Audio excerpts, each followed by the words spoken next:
তৰকাৰী হৈ গ'ল।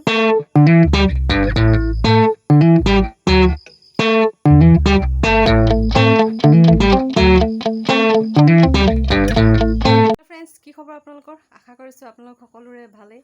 আৰু বহুত দিনৰ বিৰতিৰ পিছত পুনৰ আপোনালোকৰ মাজলৈ এটি ৰেচিপি লৈ আহিছোঁ।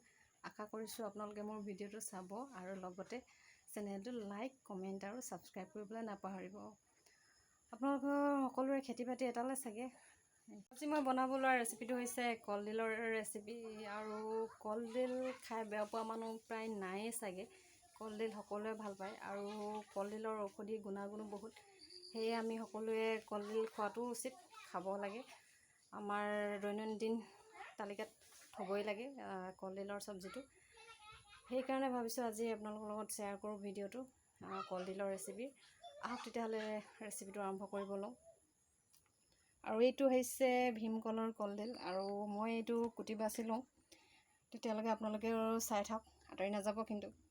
আৰু এইয়া কলডিল কুটি ল'লোঁ মই। তাৰ পৰা এতিয়া বনাবলৈ আৰম্ভ কৰিম। আৰু এইফালে পানী অলপ গৰম কৰি লৈছোঁ, পানী অলপ দৰকাৰ হ'ব। আৰু এইফালে ৰচুন, আদা আৰু মছন্দৰীৰ পেষ্টটো তৈয়াৰ কৰি ল'লোঁ। তাৰপৰা এইফালে পিঁয়াজ কুটি লৈছোঁ আৰু সৰু চাইজৰ ভোট জলকীয়া দুটা লৈছোঁ আৰু মা মছলা সাজু কৰি থৈছোঁ। আৰু আহক তেতিয়াহ'লে আৰম্ভ কৰোঁ ৰেচিপিটো, আঁতৰি নাযাব কিন্তু আপোনালোকে। ইফালে কেৰাহী পাতিলোঁ, এতিয়া কেৰাহীটো গৰম হয় মানে আমি ভাতটো পাতি ল'ম। এইফালে পানীও গৰম হ'ল, এতিয়া এইটো অফ কৰি কেনে ভাত পাতোঁ। ইফালে ভাতো পাতি ল'লোঁ। এতিয়া আহক কলডিলৰ ৰেচিপিটো আৰম্ভ কৰোঁ। কলডিল হৈছে আমাৰ কাৰণে মহৌষধ, বিশেষকৈ যিসকলৰ তেজ কম, যিসকলে এনিমিয়া ৰোগত ভোগে, তেওঁলোকৰ কাৰণে কলডিল হৈছে উত্তম খাদ্য। আৰু কলডিল প্ৰায় আমাৰ সকলোৰে বাৰীৰ চুকত থাকেই বা নাথাকিলেও বজাৰত খুব সহজতে পোৱা যায়। কলডিলত বিভিন্ন ধৰণৰ ভিটামিনো থাকে, কেলছিয়াম, পটাছিয়াম, ফছফৰাছ আৰু স্কিনৰ কাৰণেও ভাল। ইয়াত ই ভিটামিনো থাকে, সেইকাৰণে আমি সকলোৱে খোৱা উচিতেই, খাবই লাগে আমি সকলোৱে কলডিল।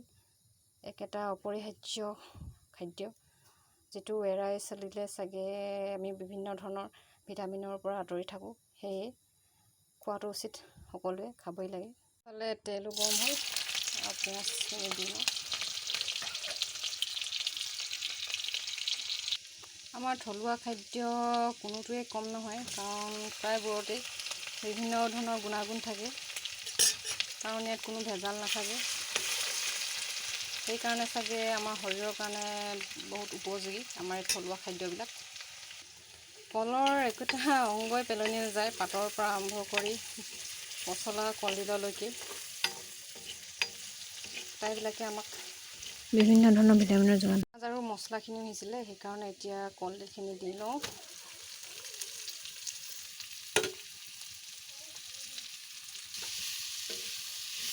এতিয়া অলপ ধুনীয়াকৈ লৰাই লওঁ। আলুখিনি নাই দিয়া, দিম আৰু অলপ লৰাই লওঁ। কলডিলখিনি অলপ লৰাই ল'লোঁ। এতিয়া জলকীয়া আৰু আলুখিনি দি দিছোঁ, আকৌ অলপ লৰাই লওঁ। এয়া নিমখো দিলোঁ, নিমখখিনি ধুনীয়াকৈ মিক্স কৰি লওঁ। এতিয়া মছলাৰ গোন্ধটো বহুত ধুনীয়াকৈ ওলাইছে আৰু এতিয়া অলপ সময়ৰ কাৰণে ঢাকি দিওঁ। এয়া আমাৰ চব্জি ৰেডি হৈ গ'ল আৰু এতিয়া থালিখন ৰেডি কৰিব পৰা যাব।